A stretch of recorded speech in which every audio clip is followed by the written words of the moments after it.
Hello student, प्रेरणा public school में आपका हार्दिक स्वागत है। आज हम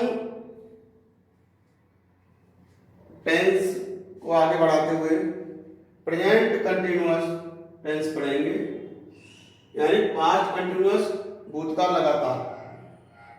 कल आपने पास्ट इंडेफिनिट पढ़ा, अब उससे आगे पास्ट कंटिन्यूअस यानी प्रोग्रेसिव सेंटेंस।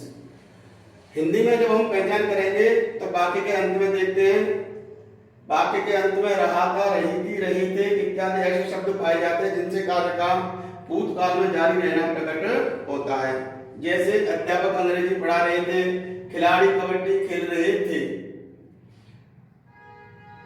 और इंग्लिश में पहचान करनी हो तो सीधा सा क्या देखेंगे, हम हमेशा एच ई यानी हेल्पिंग वर्ब को देखते हैं। अपने कंटिन्यूअस पास्ट कंटिन्यूअस में हेल्पिंग वर्ब होती है वाज या वर। इसके अलावा जो एम बी अर्थात मेन वर्ब में आईएनजी जुड़ी रहती है, जिसको हम जीरंड कहते हैं।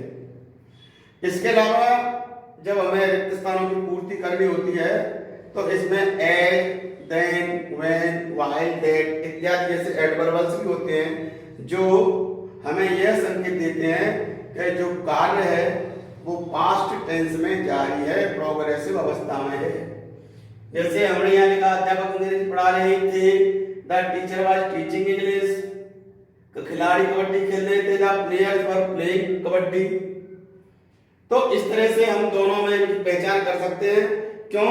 हमें केवल हिंदी की इंग्लिश बनाना नहीं बल्कि इंग्लिश की हिंदी बनाना भी आना चाहिए, तभी हमारी अंग्रेजी कंप्लीट मानी जाती है।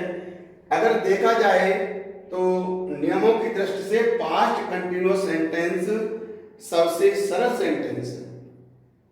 देखिए, साधारण वाक्य जब वो बनाते हैं अफर्मेटिव यानी सिंपल सेंटेंस, सब्जेक्ट से आप वाक्य प्रारंभ करेंगे। सब्जेक्ट दो ही प्रकार के होते हैं, एक वचन, ईसी, इट, नेम एक वचन होते हैं। इनके साथ हम हेल्पिंग वर्ब बाज का प्रयोग करेंगे। बाज एक वचन के लिए, इसमें ही, सी, इट, नेम। प्लूरल सब्जेक्ट यानी बहुवचन जो करता है, आई, बी, यू, दे, ये प्लूरल हो गया आपकी। इसके अलावा प्लूरल नाउन कोई भी बहुवचन की संज्ञा हो सकती है, उसके साथ हेल्पिंग वर्ब का प्रयोग किया जाएगा। मुख्य क्रियाओं में हम क्या करेंगे, आईएनजी जोड़ देते हैं। ठीक है, सूत्र सीधा सा है, सब्जेक्ट बाज या वर्ब दोनों में से एक आएगी। सिंगुलर के साथ बाज, प्लूरल के साथ वर्ब। मुख्य क्रिया में आईएनजी जोड़ देंगे, उसके साथ ऑब्जेक्ट। अब आते हैं नेगेटिव सेंटेंस। नेगेटिव सेंटेंस नकारात्मक वाक्य, जिन प्रश्नों के उत्तर हम नहीं में देते हैं उनके लिए हम इस सेंटेंस का प्रयोग करते हैं। अब देखिए क्या करते हैं, कुछ भी नहीं, ए सामान्य और नकारात्मक दोनों में मात्र नोट का अंतर होता है। नोट हमेशा सब्जेक्ट के नेगेटिव में आती है हेल्पिंग वर्ब के बाद, और इंट्रोगेटिव नेगेटिव में आती है सब्जेक्ट के बाद।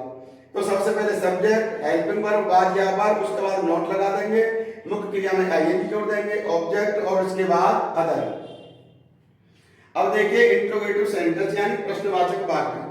हमेशा हमें आवश्यकता पड़ती है, आपके सिलेबस में है क्वेश्चन फ्रेमिंग या क्वेश्चन टेग, यानी जिनका हमें प्रश्न बनाने हैं।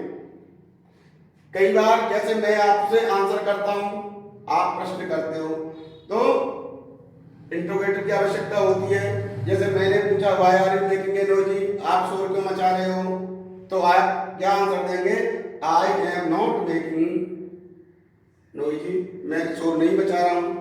तो इंट्रोगेटिव में यदि कौन, कब, कैसे, कहां कोई प्रश्नवाचक शब्द बीच में हो तो डब्ल्यूएच से वाक्य प्रारंभ होगा। अन्यथा जिनके हम उत्तर यस नो में दे सकते हैं, यस नो टाइप क्वेश्चन, तो उनको हमेशा हम क्या से प्रारंभ होते हैं हिंदी में, वे बाज वर्ब से प्रारंभ होंगे। सब्जेक्ट से पहले हमेशा हेल्पिंग वर्ब आती है, मुख्य क्रिया में आईएनजी, ऑब्जेक्ट, और अंत में क्या होगा, पहचान ही इसकी किससे होती है, क्वेश्चन मार्क से। क्वेश्चन मार्क है, समझ लिया आपका वाक्य है वो इंट्रोगेटिव सेंटेंस में। अब इंट्रोगेटिव नेगेटिव मात्र नोट का अंतर होता है। इंट्रोगेटिव नेगेटिव में मात्र नोट का अंतर होता है, और नोट लगाते हैं हम सब्जेक्ट के तुरंत बाद। हमेशा याद रखिए, दो आपके समान सेंटेंस होते हैं, अफर्मेटिव और नेगेटिव। इसमें नोट का अंतर होता है। इंट्रोगेटिव और इंट्रोगेटिव नेगेटिव, इसमें मात्र नोट का अंतर होता है। इसलिए अपन क्या करेंगे, इनके सूत्र को विशेष रूप से याद रखेंगे, और जब एक बार ये सूत्र आ जाए तो मात्र हमें सूत्र याद रख के भी अपने जो ग्रामर है उसको मजबूत कर सकते हैं, पूरे नियम समझ सकते हैं। इसको आप पुनः पढ़ेंगे। और जैसा कि मैंने आपको पिछले वीडियो में बताया था, पास्ट इंडेफिनिट, पास्ट कंटिन्यूअस, ये दोनों सेंटेंस इनका स्टोरी बनाने में अपन ऐसे लिखते हैं, उसमें विशेष रूप से प्रयोग होता है। इसलिए दोनों को आपको विशेष रूप से पढ़ने की आवश्यकता है। आगे के वीडियो में आप पास्ट परफेक्ट पढ़ेंगे, बहुत ही महत्वपूर्ण और शायद सबसे ज्यादा काम आने वाला सेंटेंस आ जाएगा आपके पास्ट परफेक्ट। उसकी तैयारी आप पहले से करके आएंगे, और इसका होमवर्क आपको फोटोकॉपी भेज दी जाएगी। आप नियमों को 2-3 बार पढ़ें, उसके बाद गृह कार्य करें। कोई समस्या हो तो मेरे व्यक्तिगत नंबर पर फोन कर लें।